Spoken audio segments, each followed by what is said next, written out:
we're ready to start. Yeah, okay. It's on. You just did. I just turned mine on. Okay, turn it off unless you're using it. There we go. Paul, turn yours off. I said, if you're not talking, turn it off. Okay, so we're going to go ahead and start the meeting. It is Tuesday, June 16th at 6:01 PM. And this is the regular town council meeting of Virgin, Utah.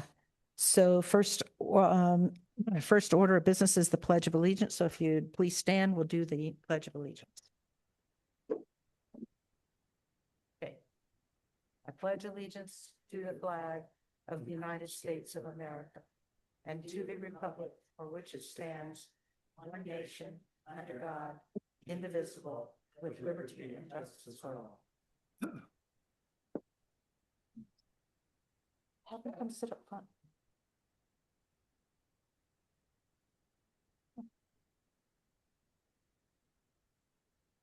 Okay, first order of business is to see if anyone has a conflict of interest with anything that is on the agenda today. I'll start with Jim. No. No. Me, no. Paul? No. No. Okay. Next up is the consent agenda. And so the only item on the consent agenda today is approval of the minutes of the last month's town council work meeting. We did get the financials for the month of May, but they just came in like yesterday. So they're not for you. We're not there to look at those.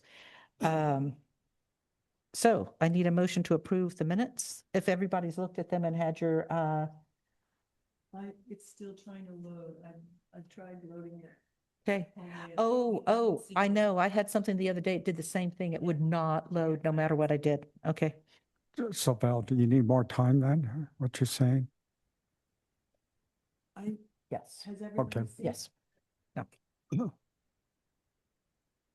I move that we table the consent agenda, more specifically the approval of the minutes for May 13th, 2026 work session until our next regular meeting. I'll second that. All in favor? Aye. Aye. Okay.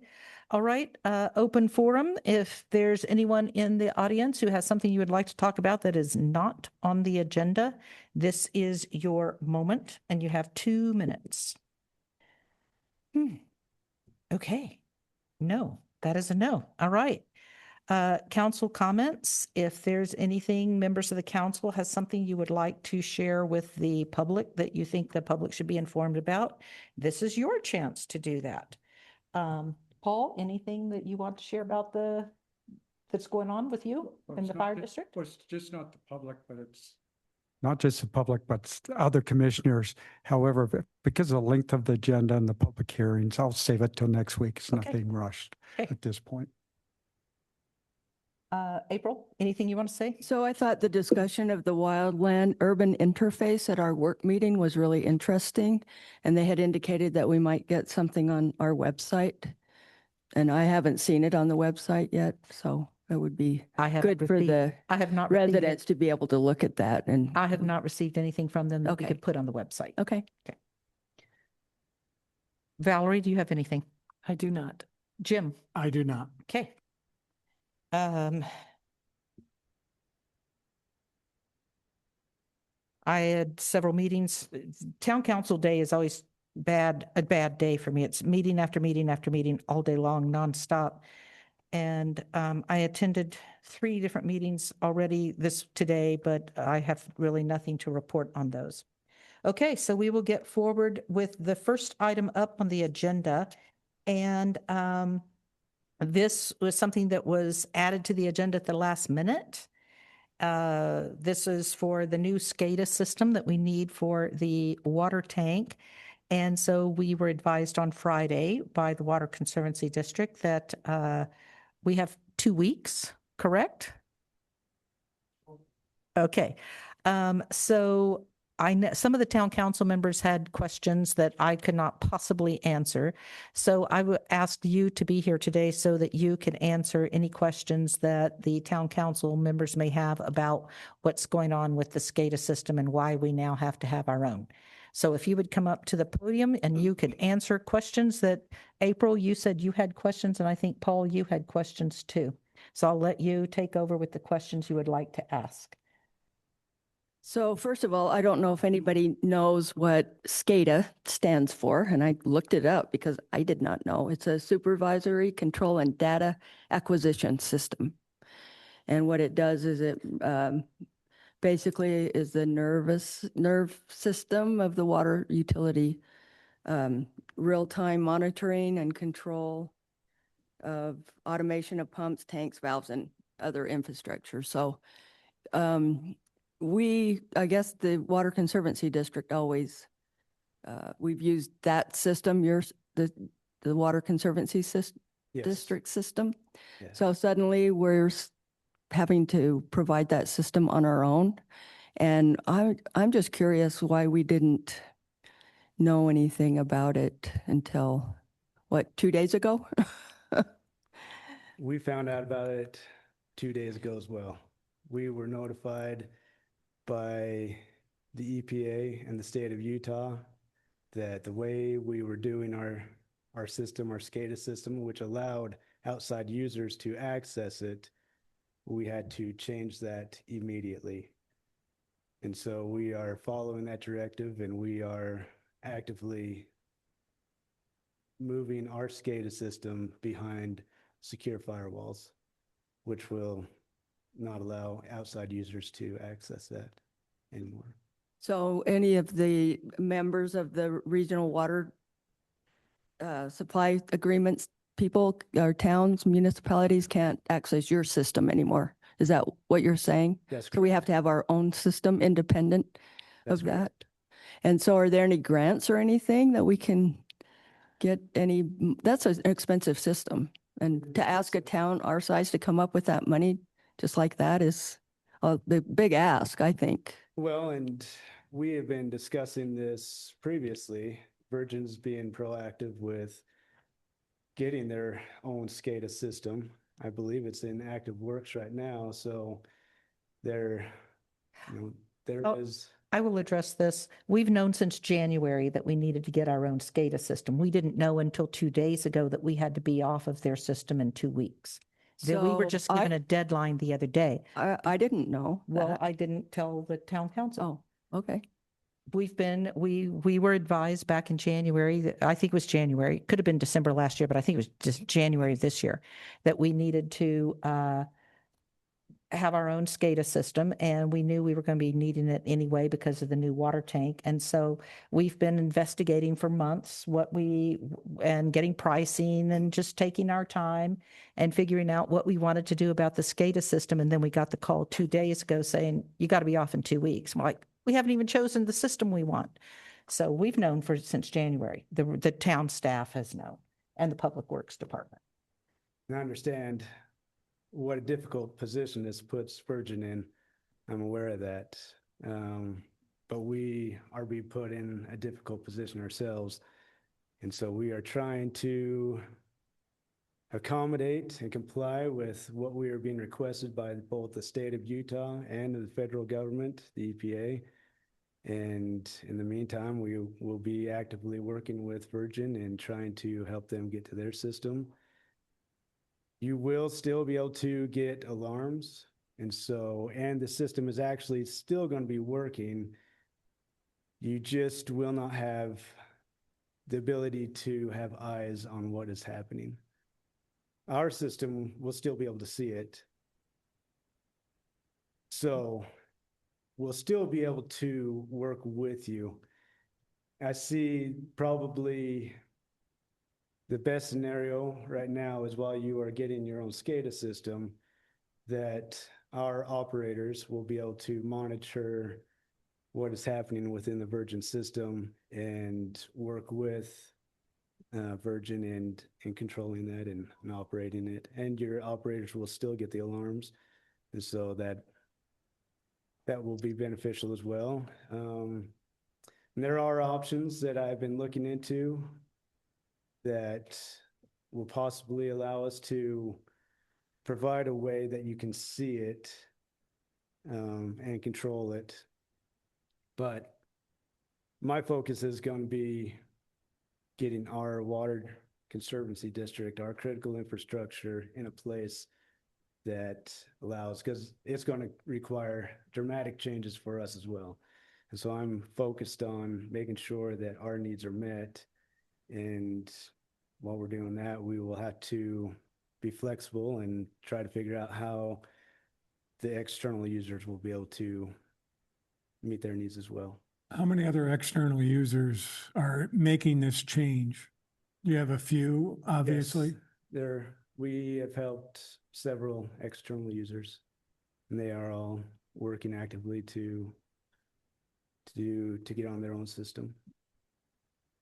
Is everyone using the same system like the other municipalities? Is there a system that's recommended? Or I know we've been looking into the system that we want, but it seems to me it makes sense that everybody's kind of on the same system. We get our water from the same sources.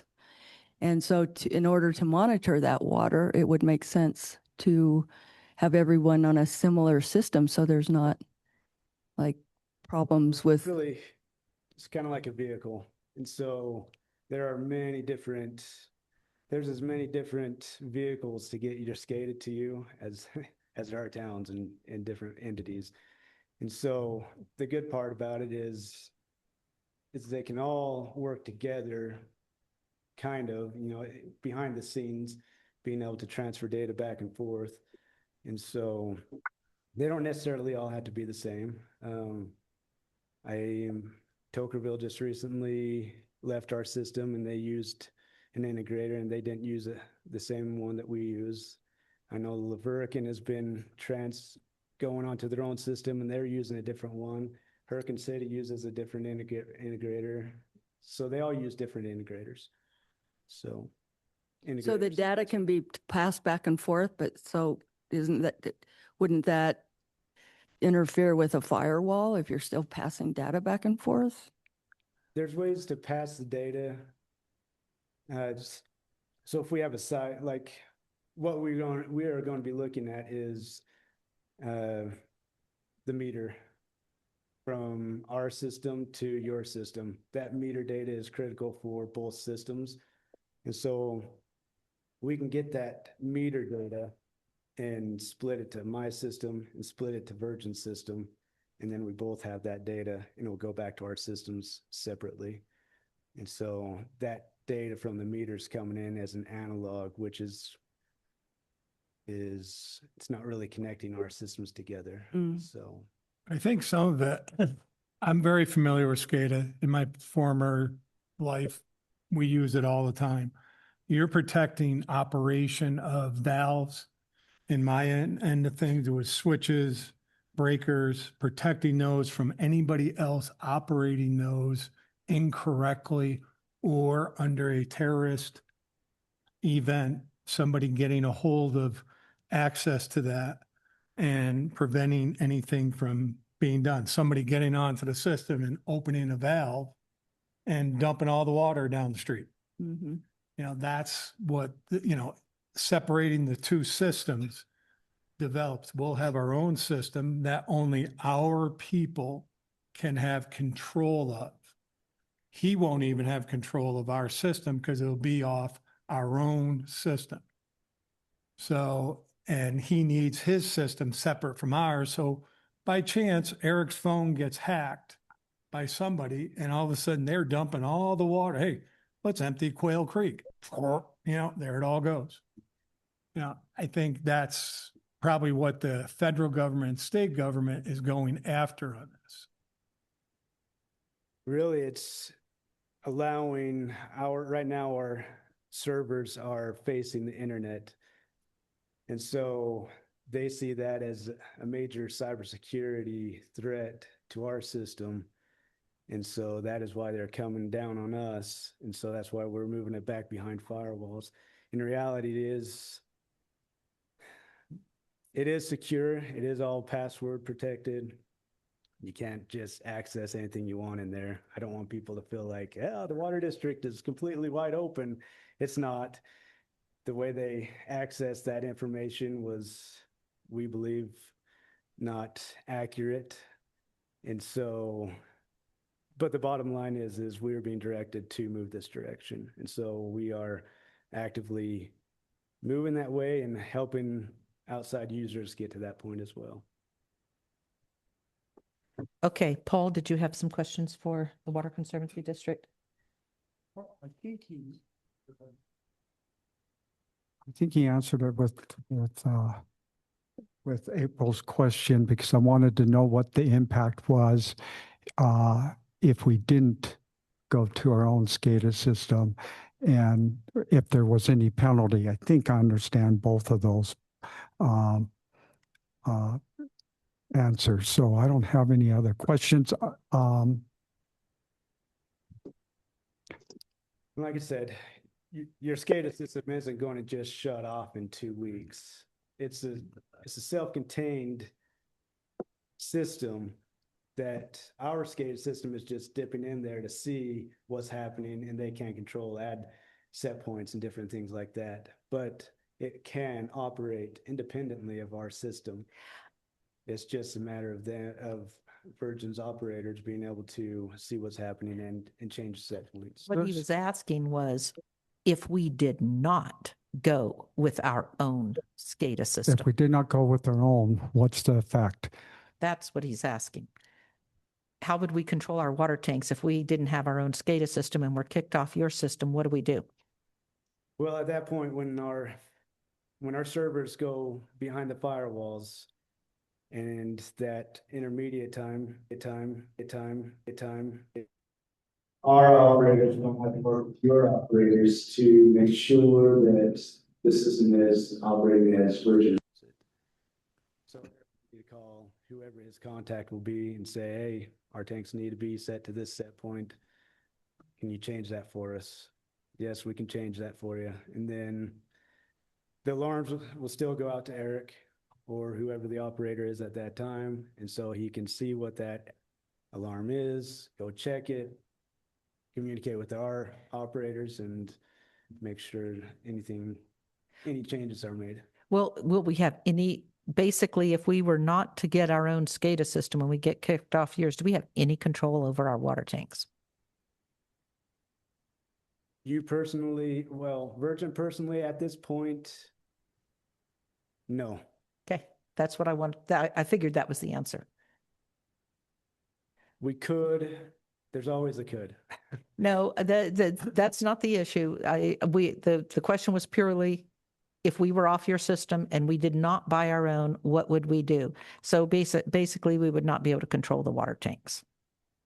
And that's what I'm saying. We could implement a solution where you could do that. We could put in an HMI screen at one of your locations that will allow them to input set points. But, right but on it would, their own. I assume what you're saying is, but that would also affect the efficiency and communication between us and you and the efficiency of the operation. Yes, it will affect the efficiency. And as far as the state and EPA, there's no penalties if we don't pursue our own SCADA system? No. Okay.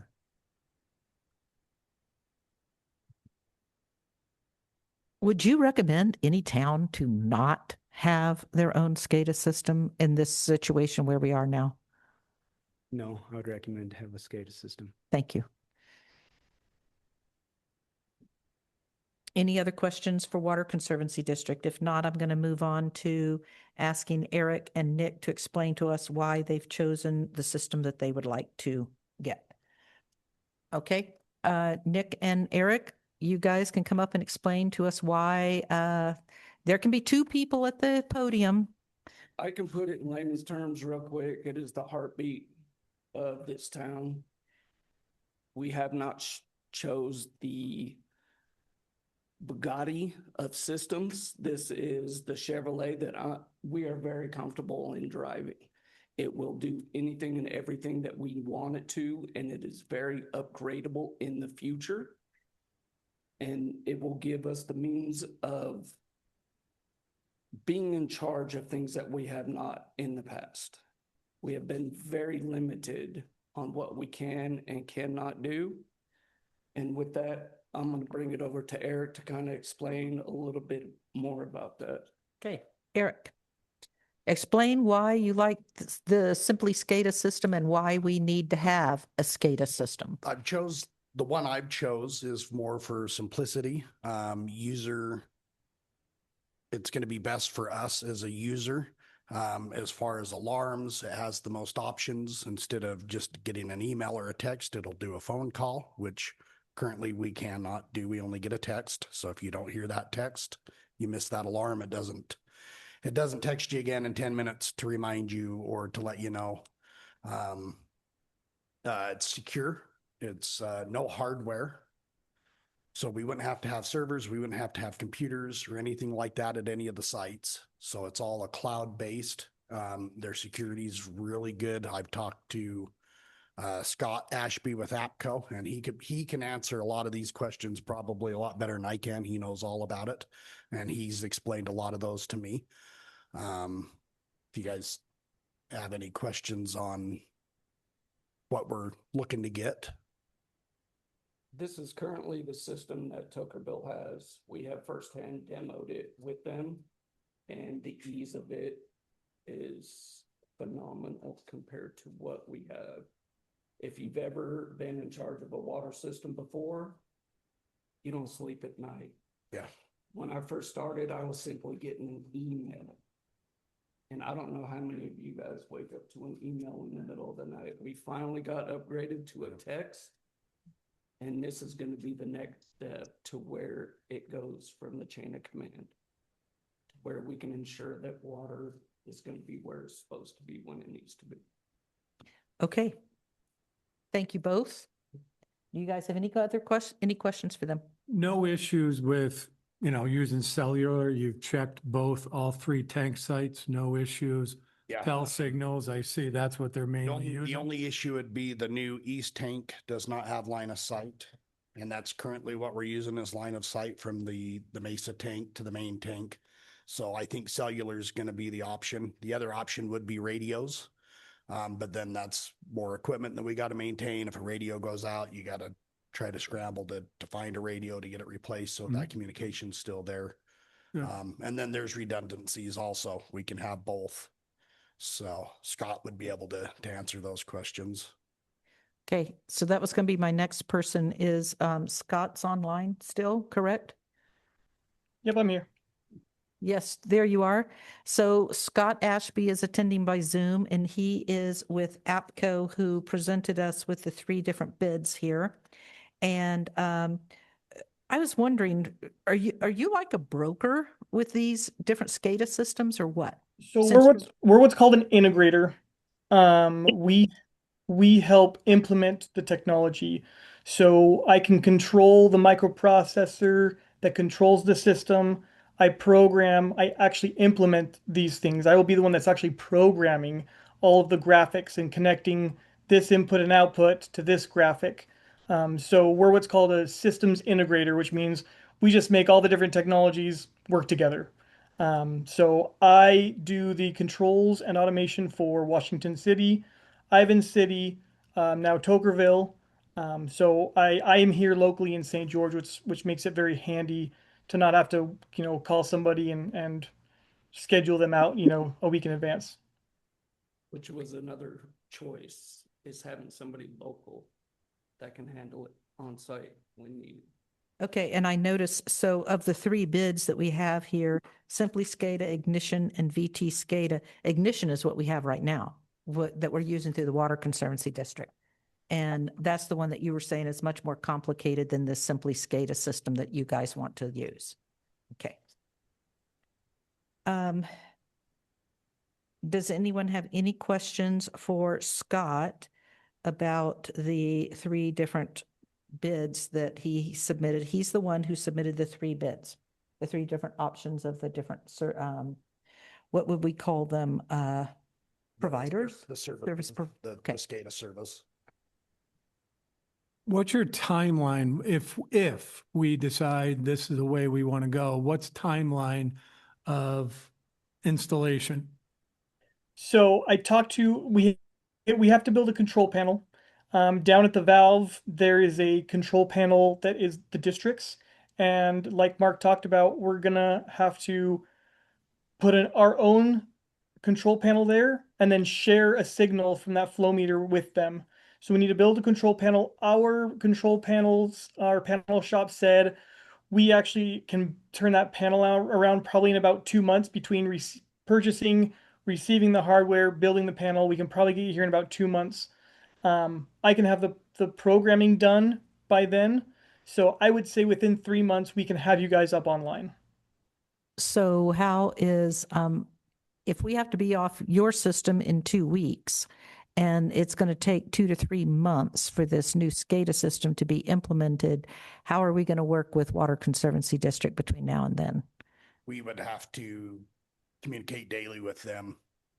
I would have to get with their operators and have a point of contact and check in the morning, check in the afternoon. What's the tanks look like? You know, if I get an alarm, I'm going to have somebody that I can get a hold of to find out what's going on and why I'm getting an alarm. Okay. So I'd have to have somebody on their end be my eyes basically and tell This that. guy. I do have, this is not in the original quote because this was not the plan, right? But I do think there's some things that we can do. I can work with Mark to say, okay, how can, is there a way that we can decouple the two systems a little bit where I could give you, we could give them at least so they could see the tank, so that, give them partial visibility of things until the system is completely online. So there's some things that we can do there to give them partial visibility, I would say, until it's complete. Okay. Any other questions? Would Water Conservancy, if that's an avenue you go with, would Water Conservancy still be able to read and monitor as well? What do you have to say on that? Is Oh. that for me? Okay. All right. So I understand, I guess I understand, there's a physical component that is at the tank, like panels and electrical equipment and Correct. different things like that. So are they going to be secured somehow so that they're not able to be vandalized or? I mean, Right now, everything's locked. Everything's behind fenced with barbed wire. I actually have cameras at both tanks, Okay. current tanks that we can view. I thought we did. I didn't know if this would be anything extra. And that that's we- where it's heading. Everything's the state and the feds are wanting higher security on all of this stuff. So So we don't trying to be really, proactive by getting the cameras, and we've had some fencing done and stuff like that. so we don't have to add anything additionally in terms of security with this Not at our current project. ones, just at the new one. The new one Another that you, camera at that one, and that one's gonna have fencing, so, yeah.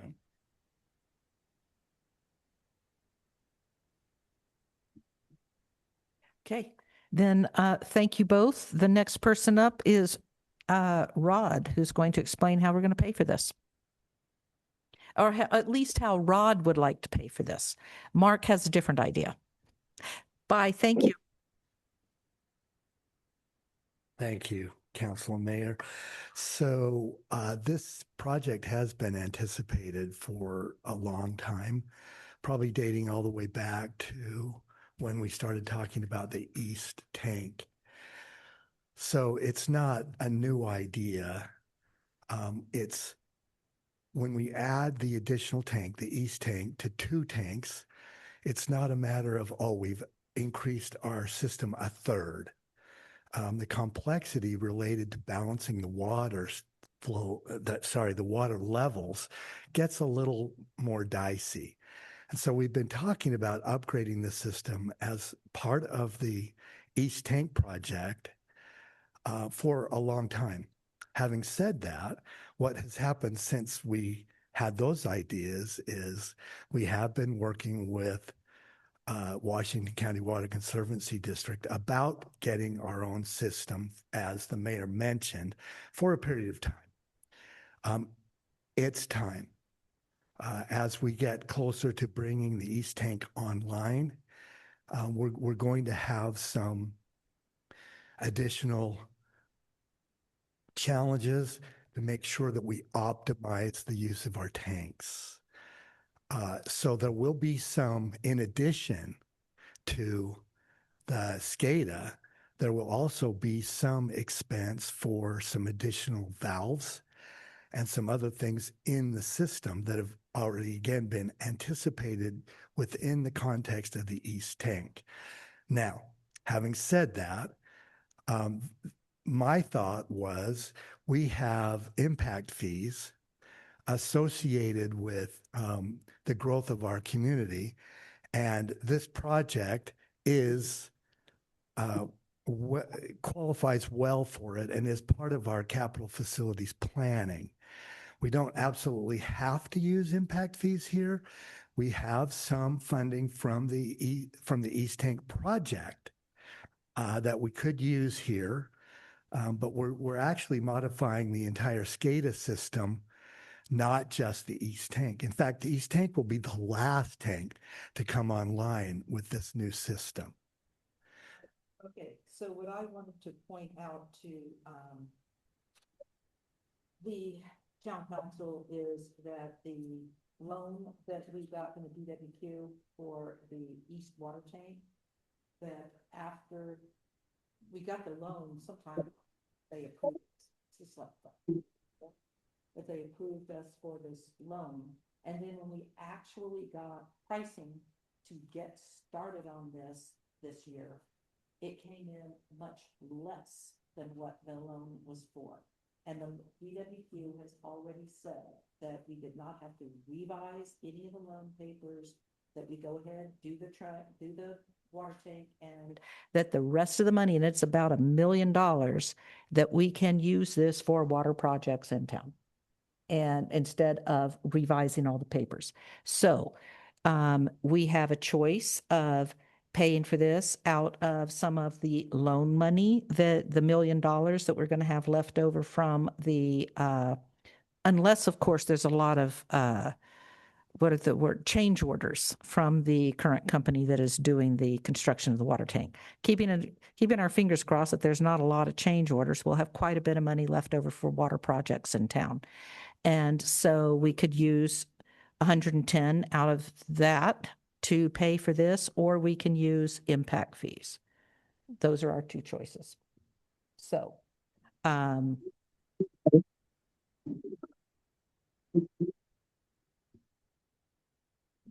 somebody's talking online. Anyway, what is your recommendation? My recommendation would be to use some impact fees initially for this. We don't have to fund the entire project with impact fees, but I think it's a wise use of impact fees up front. We have some significant pipeline work to do in connection with getting this system to perform better for us overall. And those pipelines are the other things that this money would be used for. From the loan. From the loan. That seems like the safer bet to me, to use the impact fees. And then, because we had projects planned for the water system anyway, and we had talked about using that balance of that loan to do those projects. And then if you do have some unforeseen change orders with the loan, you don't want to kind of rob that right now. And if we do have the impact fees, I just think that is a little safer of a method to use. I looked at that today. It was on our finances, and we have enough in our impact fees to pay the $110,000. Anything you guys about how this impact fees versus coming out of those? I would agree. I think going with impact, saving that water tank fund balance, whatever's going to be left over, because we know our system, there's going to be a lot of surprises as soon as you start digging and thinking about changing valves and whatnot, and pipeline and whatnot. So I would definitely go impact. Okay. Oh, Yes. let me, if you don't mind my comment. Um, Going back to the question about when we knew about this, which was January, at least, right.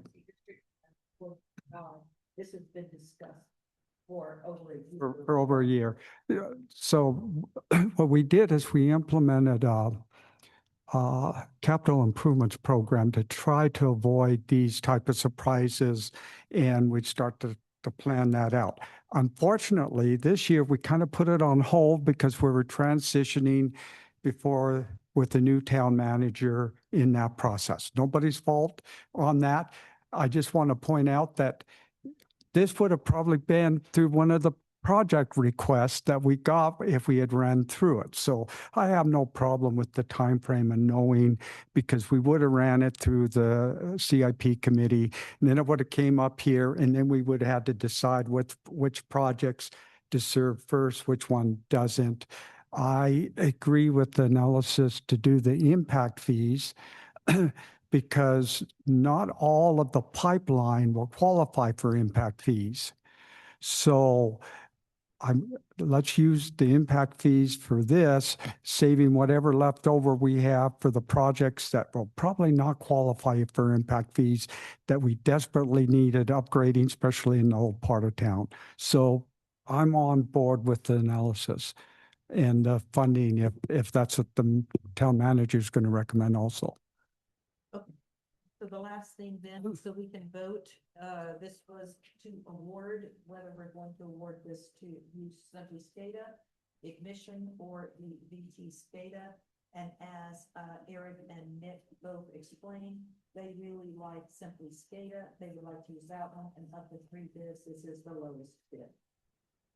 So we need to make a decision tonight. We're going to tell them to use Simply SCADA, Ignition, or VT SCADA. And so that Scott Ashby can get going with the thing that he said it's going to take him 3 months to do. So I make a motion that we award or make a decision to use Simply SCADA as our SCADA system, so that BT, what's this guy's name? ABCO can get started on. And the budget is about 110,000. It's 59,000 for doing the east tank, the Mesa Road tank, and the main tank, and then it's another 30,000, approximately 30, to add on the east tank. And then they've indicated there's a few other things that will be necessary that will bring it to a total of $110,000 coming out of the impact fees. Water impact fees. So I'll second. thank you. I will take a roll call vote on this. And so Jim, Aye. Valerie, Yes. yes, Paul, Aye. and April. Aye. Okay. All right. So Scott, I see that you are still online. So you just heard us.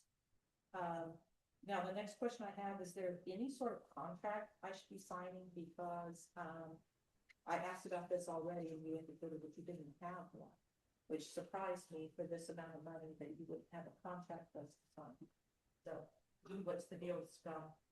We can do master service agreements. In this case, we kind of we take a signed proposal as an acceptance of the quote, and then it depends on, different cities have different requirements. So some cities have a PO, they want us to bill against a PO, we can do that. But I will get going, and then we can move forward as you guys need. We don't have a big old contract that we have people sign. We just take, we're a company of about 50 people. We're in Utah, mostly only in Utah, and so if I get a signed or a signed proposal, then I can start moving. And however you guys need to do the billing, then we can accommodate that. What's your recommendation? Yeah, I am just fine with a signed proposal, treatment like the purchase order. I do believe that they probably require city sign some sort of licensing agreement with software license that we're going to be obligated to pay for the license renewal each year, which entitles the town to the most current versions of the software.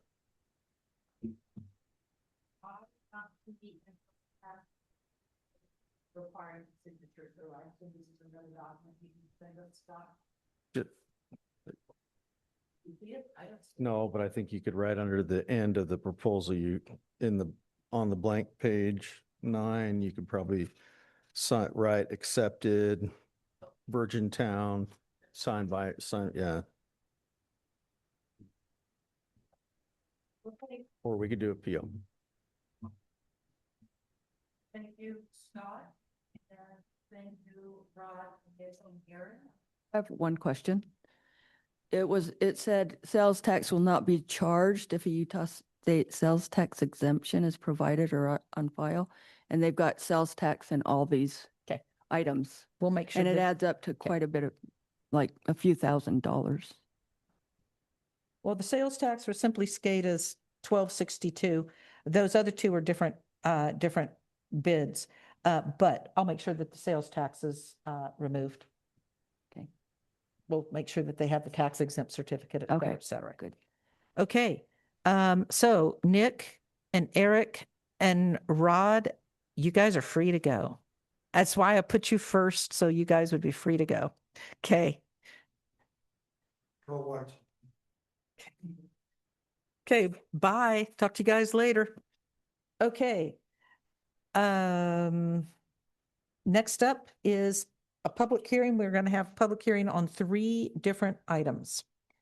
So we need to close the public meeting and go to a public hearing.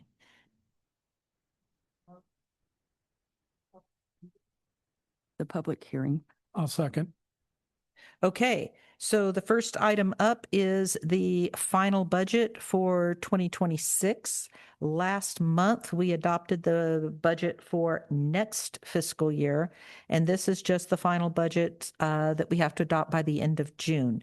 So, Mark, is there any comments you would like to make before we take any public comments from any public comment? Thank you, Mayor. Thank you, Council. We covered this pretty extensively in the work meeting, so I'm not going to spend a lot of time on it, but just for the public, at a high level, for the fiscal year ending June 30, 2026, our revenues are $245,000 above budget, and our operating expense minus the capital outlay is about $289,000 below budget. So we're ending the year quite well. Okay. And with that, I'll leave it open for any more comments or questions. Okay, so anyone in the public have a comment about the budget? I will take that as a no. No one popped up and ran to the podium. All right. Then we will move on to the second item on the agenda, which is amending the fee schedule for new, increased fees for the cemetery that Carolyn asked for, and also some community development fees that we had not charged in the past that were, some have to do with signs. What else do we have? Encroachment permits, right-of-way permits. Those were some public works actions for which we had never charged a fee. And so they're all laid out in this resolution that was posted for everyone to review before the meeting. So is there anything you need to add, Mark, beyond what I've just said? I think you've covered it well, Mayor. Thank Okay. you. I forgot that I should have just turned it over to you. I You're just fine. kept talking, sorry. So anyone have questions? Carolyn, you've already presented what you wanted, so I don't think you have questions. Okay. Presented to us. Yes. I just, Crystal did all the typing, so I'm sure it matches what you gave us. Okay, no questions from the public about the proposed fees for cemetery rates or some of the new public works fees. All right, and so the last issue that is set for public hearing is the Virgin Goods Cafe liquor license. And Mark, I'm going to, since you've done a little background and a recommendation here, I'm going to let you talk about this. All right. Thank you, Mayor. Thank you, Council. As I think many residents are aware that River Rock Roasting is resurrecting the former Virgin Goods bookstore, former Mohawk Cafe, to a coffee shop and a sandwich shop. Part of their business model includes serving alcohol. In the past, because of Utah's proximity laws, the state has not allowed it to serve alcohol because of the proximity to Pocketville Hollow. However, the state law was amended recently to allow for a public hearing whereby the council can take input from the public about the potential for the serving of alcohol near, in this case, a park. And based on that input, the council can consent and approve the proximity. And then it's up to the state to finally approve that. And that's what we're here to do tonight, is to take public input. Based on the statute, there won't be a vote tonight by the council. They're just taking comments during the hearing. And then after 30 days, the council may decide to consent to the location. Okay, so if any member of the public, and I think there's what? I just want to say that I have 236 people's signatures on a petition to the town council to approve the beer and wine license for Virgin Goods Cafe, and I'd like to have this attached to the minutes, attached to the resolution. Eventual should it resolution? pass, Okay. to go to the state. Okay. 236. Wow. Okay. So, meanwhile, we have some members of the public here that I suspect are wanting to speak on this topic. So I will open it up for public comment on the granting local consent for Virgin Goods to have an alcohol license. Any member of the public who would like to talk on that? Kent, I'm shocked.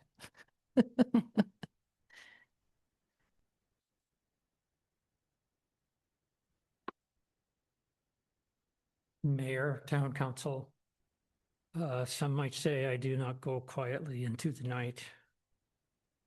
But once again, I'm here to talk to you about my feelings about this issue, and to hope that you can listen to some ideas that I have and others have about the importance of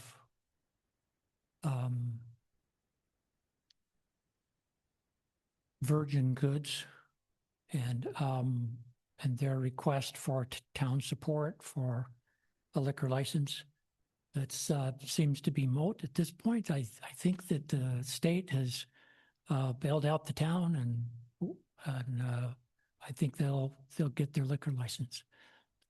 My plea to you is as before. I believe we didn't have our ducks lined up in a row. We took and decided that getting a license to a business for whatever, liquor, water, permit to build, we decided that we could take a city park, a town park. You're not going to like what I say. You're going to take a town park and make it into something else so that the business developer can get a liquor license. I don't have a problem with liquor licenses. I don't have any problem with it. And I'm happy for Jim and his team. But once again, I think we've put our ducks in the wrong place. We still have a wonderful city park potentially on the other side of the highway, just one. for the people that live there and for the people that live in our whole town. We have yet to put a plan together that I know of as to what that town park can be, what it needs to be in order to protect it for the town citizens from parking on SR9 or not, from using the parking lot on the backside like it should be, being named a town park. It's not even in the system of the whatever you call it that we did for our opinions about our parks and what we feel about them. It wasn't even in that considered. I understand why this issue wasn't settled by then. We need to have a plan for this park. Virgin River doesn't need a liquor license right off the bat. They didn't have one when they had River Rock Roasting. It was years before they got a liquor license, and they were very successful, and they'll be successful again if they didn't have one for a few years or a few months. And we were able to put together a plan for a city park in a great spot and take care of it and make it something into the future so that the city people can use it, feel comfortable about whoever is next door and whoever comes and parks in front of it on SR9 or back in the parking lot. Let's get it called a park again. Let's put it first, us first, not somebody that doesn't have a business license here yet for liquor. That's wrong. Thank you. Okay. Thank you, Kent. Anybody else? Skip. Hate to find myself on the other side of the fence on this thing. But just going on business down in Laverton, and I see problems with people walking outside of the establishment. I believe it's against state law as well. We were down there in the park last night, potentially, not things, but given the history, we'll have this. Again, I don't see a problem coming from that. But what I did see is a trash can full of beer cans last night. So somebody's already coming down there with beer, and they were at least throwing it into the dumpster or into the trash cans. So again, I guess, you know, the concern about drinking alcohol already exists. I don't see that the owners of the new cafe or Virgin Goods are going to change that at all. And without a lot of policing, I don't think that you can change what's going on now. One of the other concerns I have, which in my mind is a much bigger problem, is the amount of alcohol being consumed in Falls Park. And that's right now on a daily basis. If you're concerned about kids or young people, there's families down there all day long with adults drinking. And I think for the most part, they're cleaning up after themselves and using the trash cans that were provided.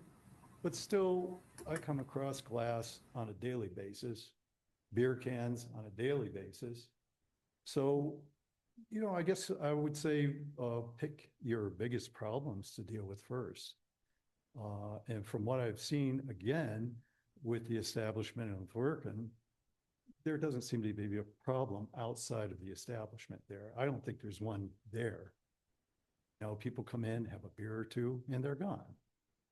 I would expect this new facility of theirs would operate under the same guidelines. And that's all I have to add to it. Thank you, Skip. Anybody else have something you would like to say, speak on this topic? Mimi. Guys, Hello. Michelle Kellen. I just wanted to say a quick comment. Just wanted to remind the council that Utah state law requires restaurants to maintain a minimum of 80% food sales to 20% alcohol sales, and the ratio is strictly enforced by the DABC outside. There's audits happening quarterly if you have even harder alcohol. I think they currently only have a beer and wine license, as do we, but that's monitored by the state.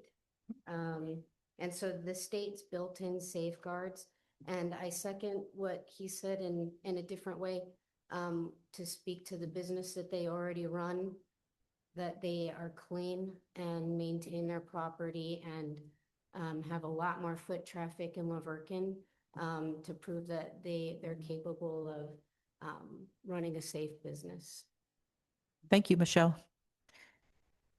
Anybody else? Lorraine? Roxy. Roxy, Yeah, sorry. No, that's You look- fine. Roxy Tartian. Okay. I collected several signatures in the Rio de Sion neighborhood. in Roxy, what's your last name? Tartian. CHARCHIAN. Okay. And while I was collecting signatures, the majority of the owners in our neighborhood were in support of this. And that comes from both folks that consume and don't consume alcohol. And most people referred to the location in Laverton and that it's, simply a restaurant where you can get a pizza and you can get a glass of wine and everything seems to be responsibly cared for. So, we'd like to see it happen. Thank you, Roxy, and sorry for confusing you with someone else named Lorraine. Okay. Anybody else?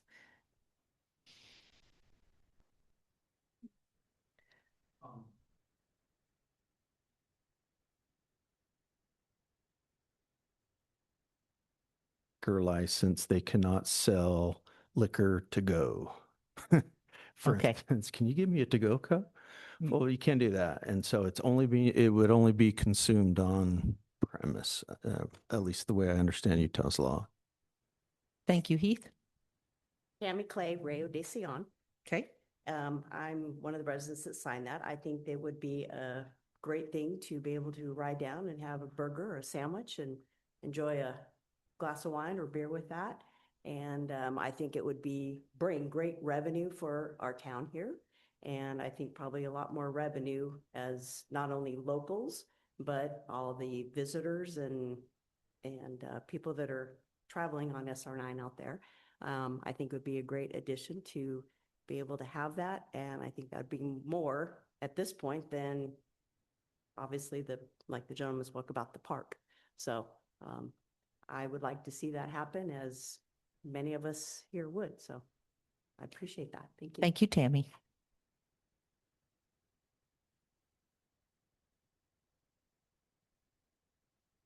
Hello, I'm Hannah Berry, 34 West, on the other side of River Rock that's being built. So I've been watching it being built for a long time. I'm excited for them to get off the ground. I was more curious about, I don't know if you guys remember, we commercialized my property in order to allow for them to have the buildings that they needed, because that was a residential property. And I just wanted, as we get closer and with this happening, I'm curious if they are going to continue to build the fence. That was like my only concern with commercializing my property, was safety and security. And we talked about a fence just having like privacy, because their parking lot is like looking into my backyard. When was the zone change for your property to be commercial?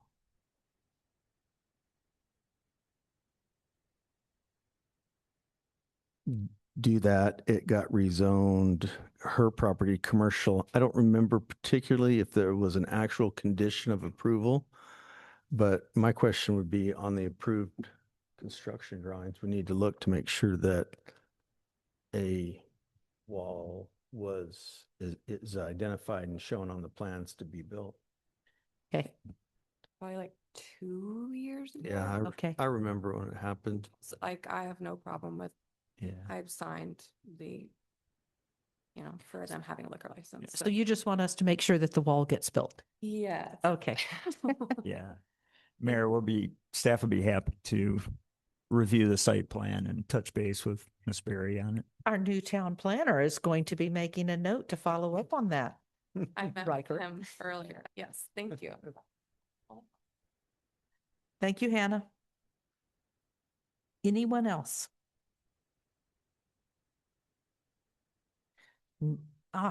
Yes.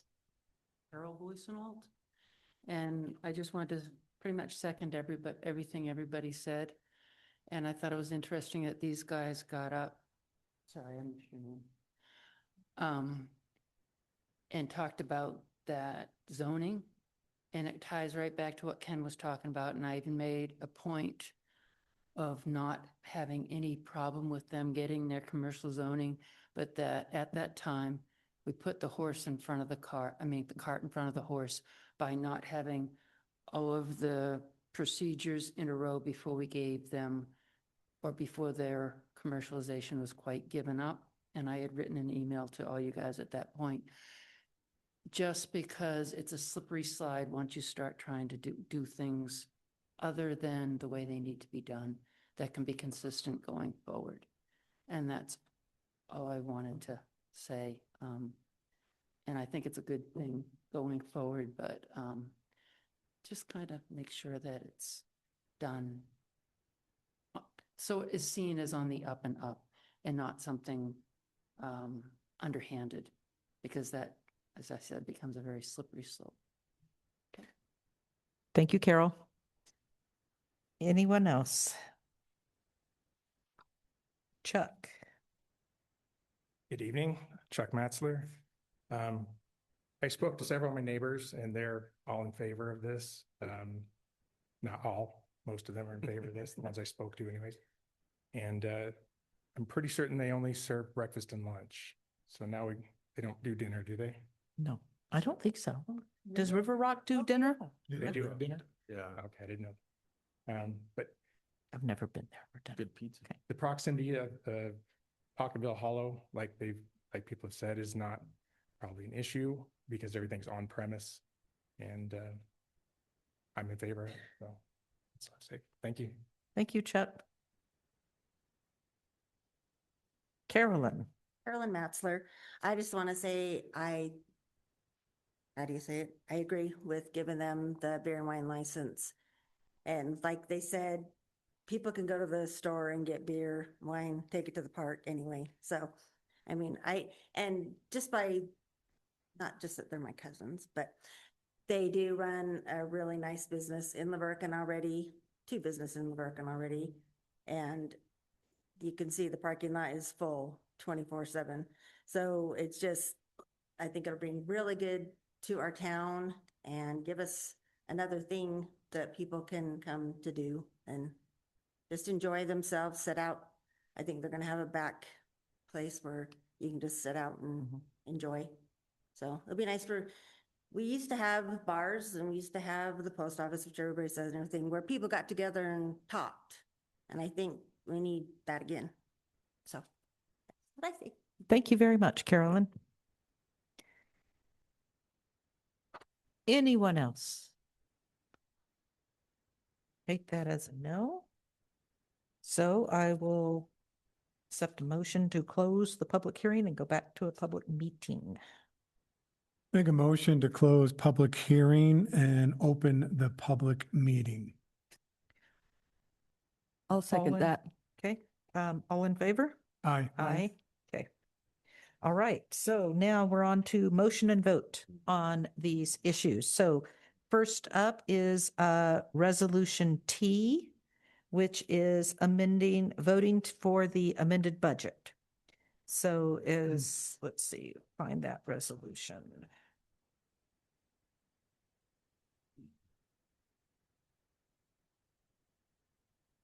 Yeah, there it is, all the way at the back. Okay.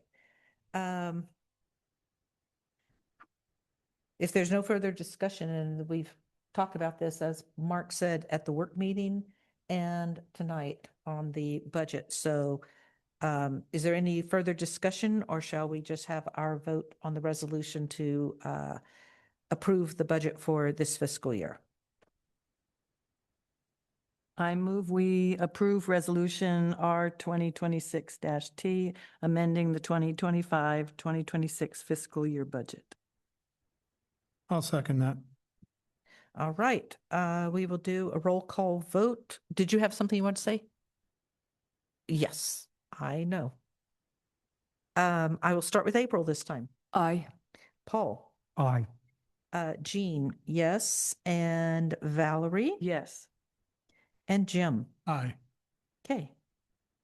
All right. Next up is Resolution 2026 U. And look at this, we're almost out of the alphabet and it's only June. I know it's double alphabet, very shortly, starting probably next month. So let's see, this is the resolution amending the fee schedule for the cemetery fees that Carolyn asked for and the community development fees to meet some of our new town codes. So is there any more discussion on that? I got a question. Okay. Dealing with the community development fees, specifically real estate and construction signs. Read the new sign ordinance. Where's the real estate sign? Oh, I see it. Never mind. Go ahead. If, it's a question. If the sign does not require a permit, then you do not have to pay the fee, like a normal real estate sign or a small construction sign. Is that correct? Yes, the fee being talked about here is the application and review fee. For the permit, for a Correct, permitted sign. Fair enough. I have a question. We refer to within this resolution, Community Development Department. And It that has referred not to been a formalized. Right. Yeah. There's a couple of places where we're referring to that.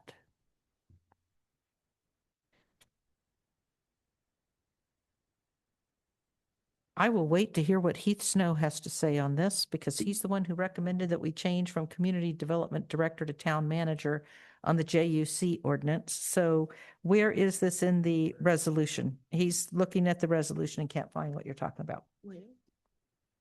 I can't see it on here. No, what about, you've got a resolution right here.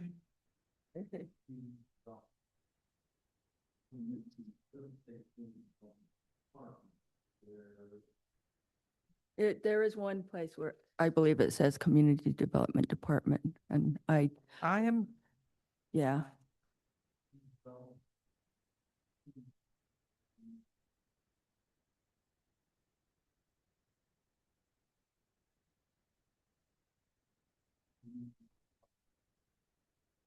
no, you We may don't just have change that that. in the JUC ordinance to say Town Manager. Okay. So we'll say Town Manager or designee. It already says and other authorized town officials, so I don't know if you need designate. Okay, just Town Manager. Okay.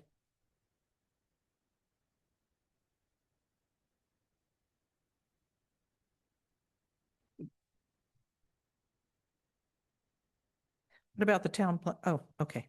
Never mind.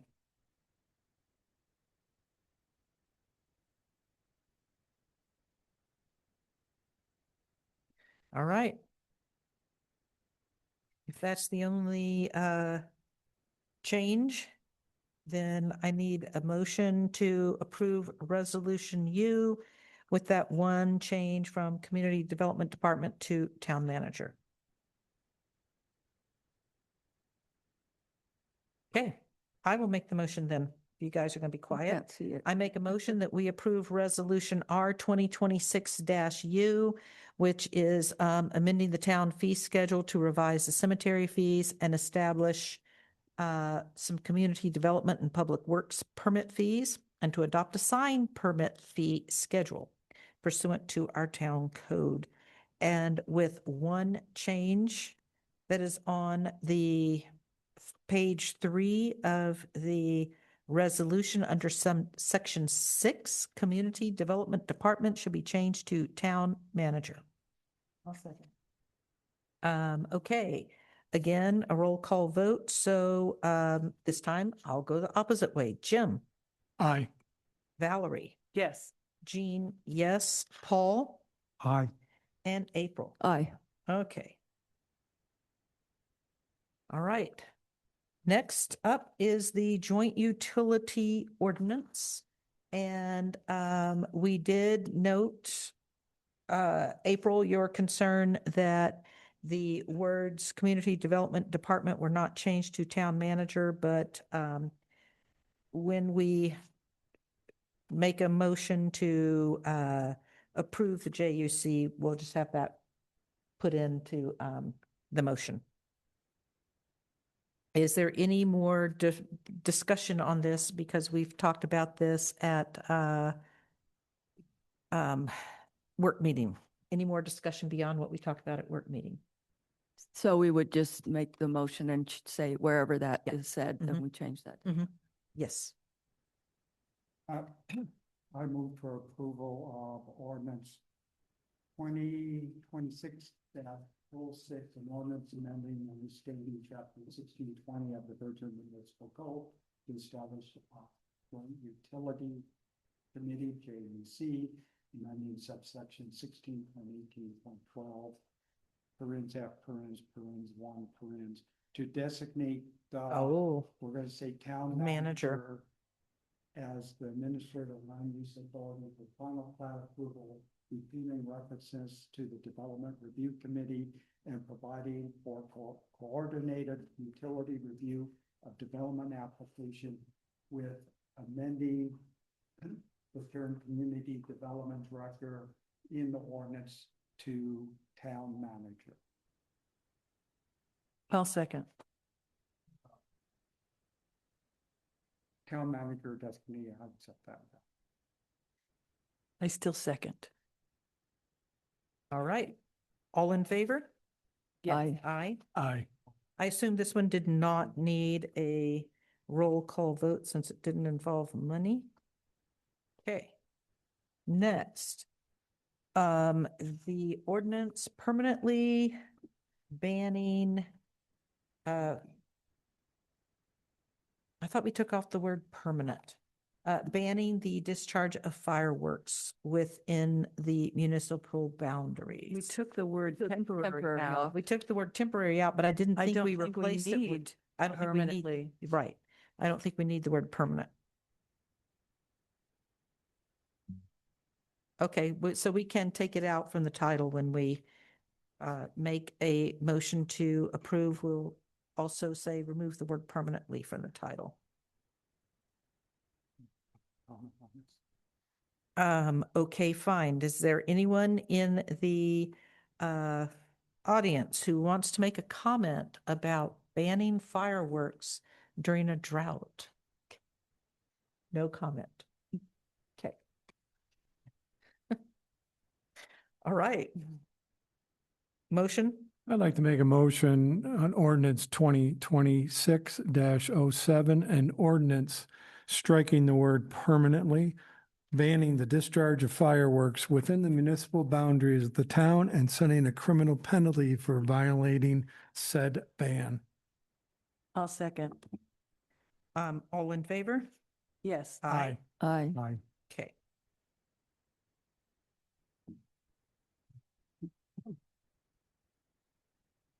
Okay, this brings us to the last item on the agenda. And we discussed this at the work meeting about voting on the this good neighbor overlay zone, or yes, good neighbor overlay zone. And we indicated in our discussion that 3 of us would like to have this on the agenda for a vote at the meeting, at our work meeting. So we put it on for a vote. Is there any further discussion before we have a vote? Yes, a point of order. Yes. Is this premature from coming up here? Because this originated in the Planning Zoning Commission and it wasn't top down, so it was bottom up. And they have not yet issued a recommendation. In fact, they tabled this matter. So we can't decide it otherwise, right? It came to them with some direction on finding a way to allow multifamily duplexes in certain residential zones. It grew and morphed into something much more than that. And my question is whether that was a top-down directive for which, but I think because of the vast nature and differences in the other regulations contained in this ordinance, I'm pretty comfortable to say that it was a bottom-up ordinance. And so if it didn't pass or didn't gain a recommendation from the council or from the planning commission, it's probably not properly before you. Okay, now we passed an ordinance back in December. We amended our code to say that if when there was an ordinance that had so many months to get to town council that came from the planning commission, and so many months to get an ordinance to the town council that the town council had sent, the top down. So we had two different timeframes, and this one is way beyond that time frame. May I address that, please?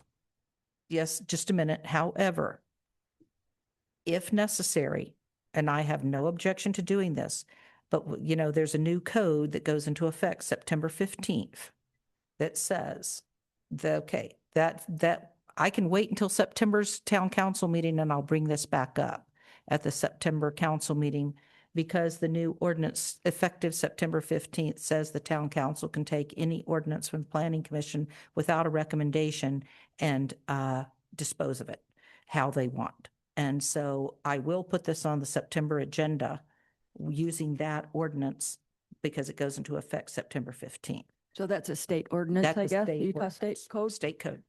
But my question is, if they held a public hearing on the ordinance. They held many public hearings. They had several. And I remember sitting through one. And if they made at the conclusion in a regular meeting, a vote not to recommend. They this, did not. What they did is they voted to table indefinitely. quote unquote. Interesting. I was under the sorry. He says, read my cover. I would have given it to you. So, Which was not what was asked to be done. so tabled indefinitely, and it's beyond the time period we have in our ordinance that we can take action on an item regardless of it, if it's been beyond a period of time. But that would only be for top-down directives. I'll find the ordinance, but I know it talked about both bottom up and top down. It was 4 months for top down, I think 6 months for bottom up. But I would say that this law supersedes our rule of procedure because this code provides that that we can pull it up, adopt or reject starting September 15, 2026. So the fact that they legislated on this, I think, pulled our authority to pull it. Would you until agree? September 15th. So If you agree, I have no. It's a pending enrolled statute now.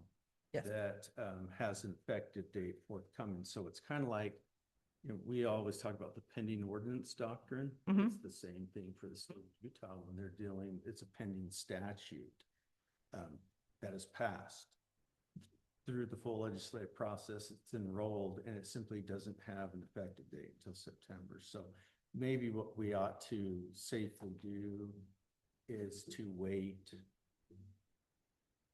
to take action on this until the effective date of that new statute. We wouldn't have a problem with that. Well, it just so happens our town council meeting is in September, is September 15th, which is the day this goes into effect. So we will I make a motion that we will move item 5 to our September town council agenda. Second that. Okay, all in favor, I'll do a roll call vote. April? Aye. Paul? Aye. Jean, yes. Valerie? Yes. And Jim? Aye. Okay, all right. So this will be on for a vote at our September 15th town council meeting. So Crystal, you can start that agenda now.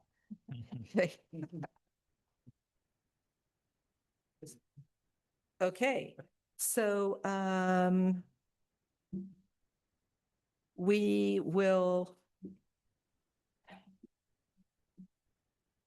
we're going to go into a closed session, and there are going to actually be two items on the closed meeting. We will have a closed meeting pursuant to State Code 52-4-2051A, which is a personnel issue, and then 52-4-2051D, which has to do with the purchase of real property.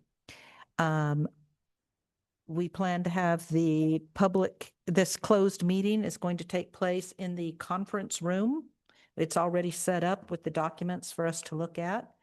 And the conference room in this new town hall that is located we've changed the address from 91 Mill Street to 40 Main Street. And I would need a motion to move to a closed meeting pursuant to these two codes. Or you know what? I'll make the motion. I make a motion that we close the public meeting and open a closed meeting pursuant to State Code 52-4-2051A, which is personnel issues, and 52-4-2051D, the purchase of real property. Do we have an idea of what property we're talking Yes. about? Yes. Well, disclosing that effect or? We'll tell.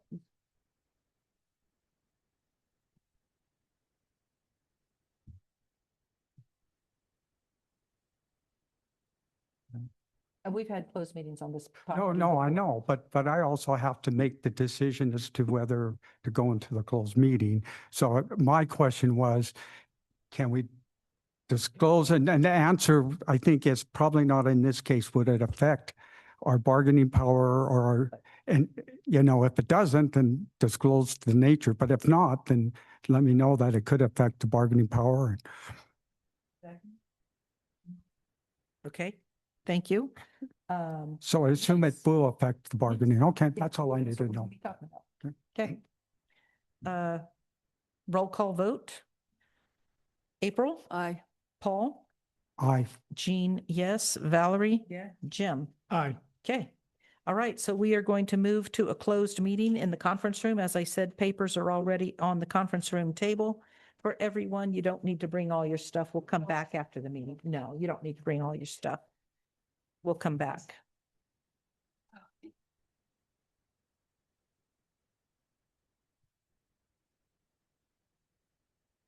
That code section, you had it open. It is September 15th, right? That's the date that state code. That's why I was laughing when I saw our meeting was September 15th. It's like, how funny. I was pretty sure, and then I thought, what if it's actually like September 21st? Okay. I would have corrected you. Okay. Yeah, the minute you said I was going to wait till, I said, oh, yes, you already. Okay.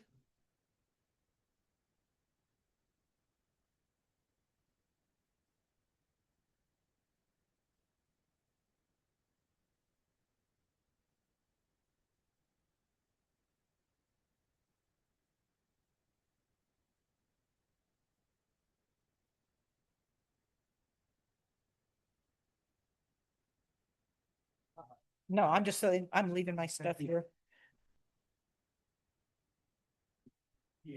The conference room, you guys just go here. Dark in that hallway. Over that way. The restroom. They're over there, aren't they? There's someone there too. They're on both sides. Let's go, guys. Yeah. You just show the fruits. Yeah, they're just big fruits. They're kind of,